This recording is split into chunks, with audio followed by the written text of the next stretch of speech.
All right, speaking of end of seasons here, we are towards the end of college basketball. Rick Broering is now joining the show. Rick, thank you for coming on here first and foremost and giving us something positive to talk about around the local parts that is college basketball. However, when I say that, it does bring a sour taste in my mouth because ultimately there's not a whole lot of tournament excitement this time of year for the local team. So it really, I guess we got to muster up the college basketball enthusiast around here to get excited for this March go around. How exciting is it for you as a Xavier guy when even they're outside the tournament? Does that affect your excitement that it's March today in any capacity? Well, first, let me correct you, Trace. There is a local team that has March aspirations. NKU, well, two of them. 3 of them, maybe.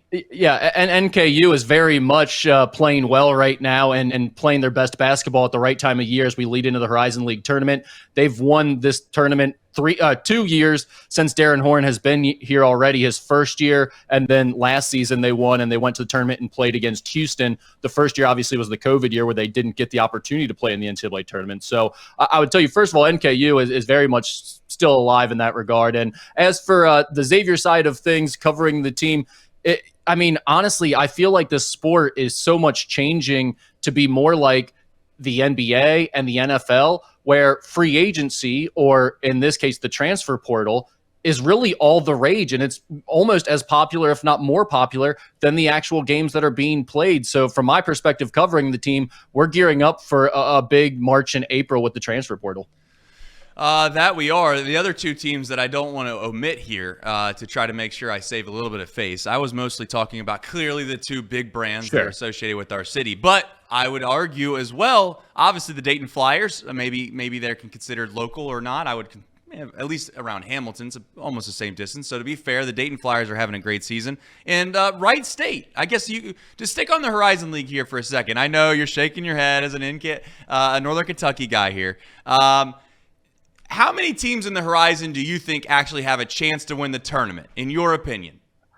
Honestly, that's a great point, Trace. I'd say 8 teams are legitimately dangerous in the tournament. Now, you probably look at it and say, okay, there's 3, 4, 5 that maybe have the best chance. But honestly, when you go down to about that 7th or 8th team, we're talking in this case Purdue, Fort Wayne, Cleveland State, those 2 teams can beat pretty much anyone in this conference on any given night. And with it being a 1-bid league, you're playing in the Horizon League tournament where it's a 1-game scenario. I think we're due for some craziness with this conference tournament. I think it's going to be pretty wild next week when it starts. So 8 teams? 8 teams. You think I know it sounds crazy, but Trace, we're talking about the teams right now that are sitting in 7th and 8th are both 10-9.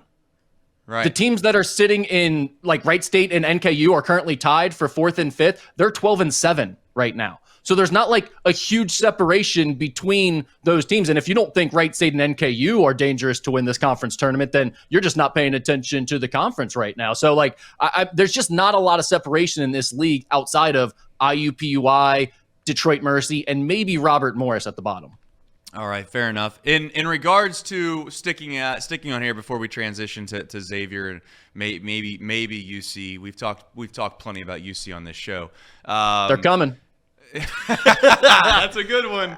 And they're pissed. I don't know if you know Rick, but they're also pissed. Rick, how pissed are you? Because when I watch those press conferences after I watch a UC game, we got the right guys. I love them, and that's not just a line for the media. And I'm really pissed. How pissed are you when you watch them?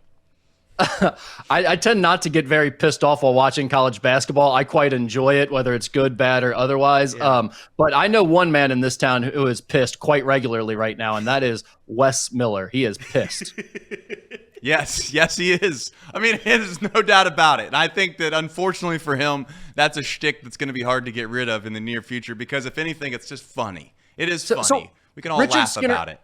Richard Skinner and I were talking about this yesterday, Trace. I'm curious to get your thoughts. Like, is it unreasonable to think as a college basketball coach that maybe you could just get in front of a microphone and not have to say something cute or catchy or like just say what's going on? Like, yeah, we played hard tonight. We didn't score enough to win. Houston's a really good team. I think that would be enough personally. I think people Right. know what UC's dealing with. They're in their first year in the Big 12. I don't think people are really against Wes Miller too much right now, but he doesn't help himself sometimes when everything has to be a silly soundbite like that. Yeah, I think some of that's the competitor in him. Clearly, you get a microphone in some people's faces right after competition. They might say some things they don't mean to say, but my opinion would be maybe he's too proud to say it, but he could have just got in front of the mic and just said, "Hey, listen, Houston's a better team than we are. They got better players. They're in a better spot. They've had a longer run of success than we've had here, and that's what we're aspiring to be." So, if anything, just know that within our program, we're going to try to get to where they're at, and that's going to take a lot of hard work, but we're willing to do it. I think if you came from that train of thought and you left it at that, everybody would be like, okay, that seems like a reasonable person to say those things. It's almost like he's trying to continue to kind of let the fan base know that he's just as upset as they are that they're not having the success maybe. But you can only do that so many times before it just becomes kind of a funny thing. And I think that's where we're at now. Okay. Sticking on the local, I guess, other side of the aisle, another team in town, Xavier, who probably hasn't had the season they would like. You could point to maybe some excuses, certainly having two big players out at the beginning of the season and then not gaining one of those guys back as you might thought that you were going to throughout that season. Sean Miller said something that I found interesting that hasn't come true. I want to get your take on it. Is he had mentioned that at the beginning of the season that he felt like they weren't going to be the same team they were at the beginning as they would be at the end, and he thinks this team has a really good chance of getting better. That hasn't been the case. What do you think the main reason for that has been? Well, it's a classic case of they were coming and they didn't come, Trace, clearly. I mean, that's why you don't say these things, right? No, I mean, in all seriousness, I think the biggest issue with them was the front court. The talent just wasn't there at all, and it put so much pressure on this backcourt. And I think Desmond Claude and Davion McKnight and Quincy Oliveri are a good backcourt, but the Big East is filled with good backcourts that also have good front courts helping them. They have no help from the front court. And quite honestly, like I think, Desmond Claude maybe wasn't quite as far along as they had hoped he was before the season started, and he didn't quite make the jump. He's a good player, but he's not a star-level player in the Big East just yet. And I think Davion McKnight took a little while to come on this season, but he's playing pretty good basketball now. And Quincy Oliveri has been great for most of the year. So really, when I look at what went wrong this year, it's pretty clearly the front court just isn't nearly talented enough to compete at the Big East level. All right, you mentioned in the Horizon League there was 8 teams that you think have a chance to win that league. Let's shift that over to the Big East. Do you think that Xavier, if you were to try to put your rose-colored glasses on for just a second, do you think that Xavier stands any chance in the world of shocking the world, if you want to call it that, and making a run in the tournament and getting themselves in a position to win the league? I don't, not at all. I mean, one, UConn's in there. So that's going to be hard for everyone in the Big East, not named UConn, to beat them. But then even after that, Creighton and Marquette both just looked like nightmare matchups for this year when they played against them. Those two teams have a lot to play for. I think they're ramping up this time of year. And let's face it, Xavier's kind of playing out the string right now. I mean, Sean Miller's been mixing up his lineups, playing freshmen that he hasn't used for most of the year, a lot of minutes the last couple of games. So I don't think Xavier's a team headed in the direction of ready to pull off a miracle run here, and they just haven't been nearly consistent enough this year to show that they could win 3 or 4 games in a row against quality competition. All right, well, we want to have you back here as maybe we get closer to the tournament and the brackets get released, but some unfair things I'm going to ask you to do here. I'm going to name a team. I want you to give me a thought on kind of where you stand with the tournament. Some of these teams are perhaps they have narratives to them, or the public perceives them in a certain way. I'll start with Purdue. Purdue, obviously a team last year, loses to a 16 seed. They have pretty much virtually everybody come back. Some people think Edey's an unbelievable player. Some people think that he's just basically tall, and if he gets pushed around a little bit, he's not the player that everyone perceives him to be. What is your expectations for this Purdue team in the tournament? So I think they are good enough to be a Final Four team, clearly. I mean, they're one of the best teams in college basketball, and Zach Edey is incredible. He is just big, and that's plenty when you're 7'4" and 270 pounds or whatever he is, but he's also a good basketball player to go with that. And I don't think he is the issue, or he is what concerns me with them. But Trace, I'd be lying if I said I didn't have concerns about them getting upset again, just because they have guards that aren't as dynamic and aren't as physically imposing. They're smaller, they're less athletic, they're very good college basketball players, and they give them a chance to win pretty much any game, but you're always going to be susceptible to running into that team that has 6'4", 6'5" athletic guards that are playing better than yours are and are just more talented, more dynamic athletes. And I think that's what really scares me most with Purdue. All right, and then going down to a team that's relatively close by, people either usually love these folks or they hate them, depending on their fandom and where it lies, is Kentucky. Kentucky's obviously a team that at some points in this season looks as if maybe they're the best team in the country, and then you watch them the very next night almost, and you scratch your head and you wonder what happened to the team that we had just watched before. It seems like Calipari and the fan base are having their annual sparring match of the season. What's your thought process here as you look at Kentucky when they get themselves announced on Selection Sunday? I have no idea what to think about this Kentucky team right now. Just a few weeks, really 2 weeks ago, I came out and declared, I'm like, all right, I've lost all faith in this team as a national title contender. They're dangerous because they can score a ton of points, but they're not a team to be taken seriously in March. They're not a team that can put 6 wins in a row together to make a run through the NCAA tournament.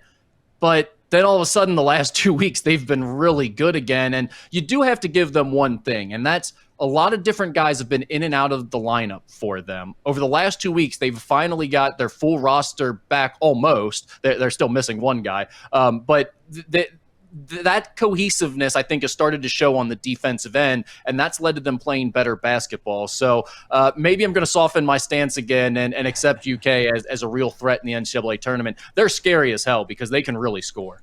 All right, and then finally here, before we let you go, who's your favorite? If you have a team that you've seen all year long, you think they're consistent enough, if you had to put maybe perhaps a paycheck or two, of course responsibly, Rick. We do everything responsibly around here.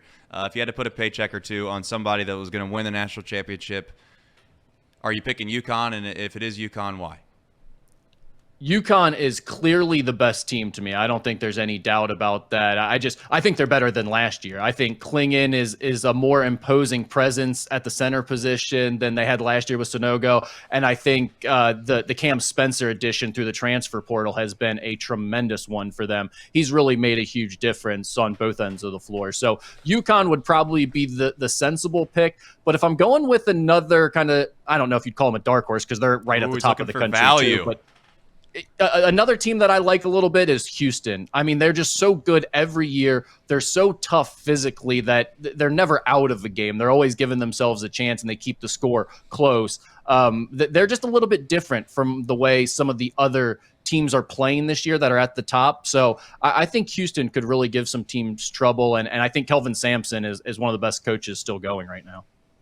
All right, I have no more questions, but your good friend Elliot Rearing, the basketball wizard that he is, I know that he is dying to ask a few questions. So I'm wondering if these are going to be serious or unserious, but we get to find out together.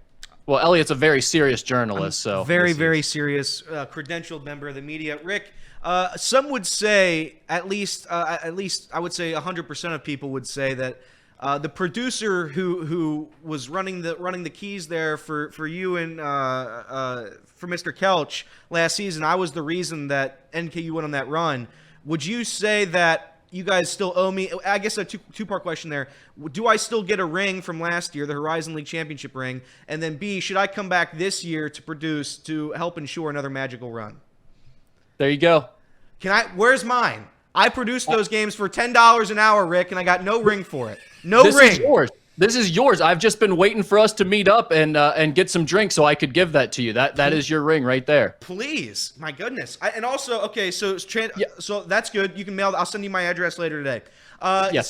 Second question for you. At the beginning of this basketball season, I think it was our good friend Paul hosting the show before he quit. But he was hosting the show, and I asked you a serious question. Who would win in a one-on-one match, Dan Skillings or Des Claude? Now, this year, if you had to bet right now at this moment, the end we've played a majority of this season, who would win right now in a one-on-one? That guy that Xavier has, Novak Djokovic, or Aziz? Who would win in a one-on-one match? Oh man, God, how long are we putting a time limit on that game? There might be 3 or 4 hours before we get to 10 in that thing. Not a lot of offense in that matchup now. You have to pick somebody though. You have to pick. I would go with Novak Djokovic. Poor Aziz, man. He would need somebody to lob it up to him, and I can only watch those failed lob attempts for so long before I want to pull my hair out of my head. But my answer, to answer my own question that I asked I would answer Novak Djokovic. How would you answer it? Elliot, are there any other questions that you would like to answer that I could ask you maybe instead of I could set you up instead. I do this pretty well myself. I'm trying to think of a couple. I don't know any off the top of my head. I actually agree with your opinion. I think Aziz is probably the better player right now, but in a one-on-one game, it's like you said, who's going to give him the ball? How is he going to get to his spot? Lazar will bank in a couple jumpers at some point, I think, accidentally. So yeah, that's fair. And I have one last question. It looks like the Diebler wagon at Ohio State is going to be blocking Sean Miller from taking that job. Are you pumped about that?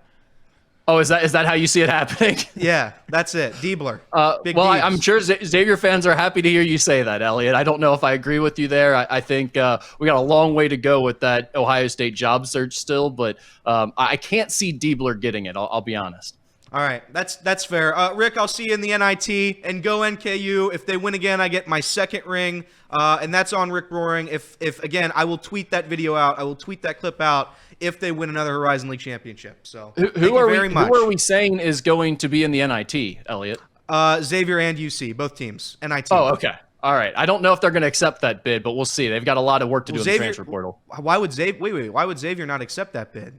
Aren't they champions? Like I said, they've got to rebuild their roster, Elliot. It kind of sets you back to be traveling to New York or Indy this year, I guess, for the NIT. It's about wins and losses, Rick. Are you trying to win the season or are you trying to lose it? And if you get to the NIT, you have a good chance to win it. I know Wes Miller. Could you imagine a pissed Wes Miller in the NIT? You don't want to see that. He's pissed, and you don't want to see it. Maybe that's what he meant when he said they're coming. Maybe he was referring to everyone that's going to be in the NIT field. Yeah. Like, you don't want to see us in the NIT. We're going to be a problem. Yeah, or the CBI, whatever one they give us. All right, thank you, Rick. You're a legend and a scholar and handsome. I'm not sure if that's how the saying goes, but hey, I really appreciate you guys having me on. I love the show, as you know, and keep doing what you guys do. Thank you, Rick. All right, Rick, we appreciate it, and we'll hope to have you back here right before tournament time. Thanks. I'd love to do it.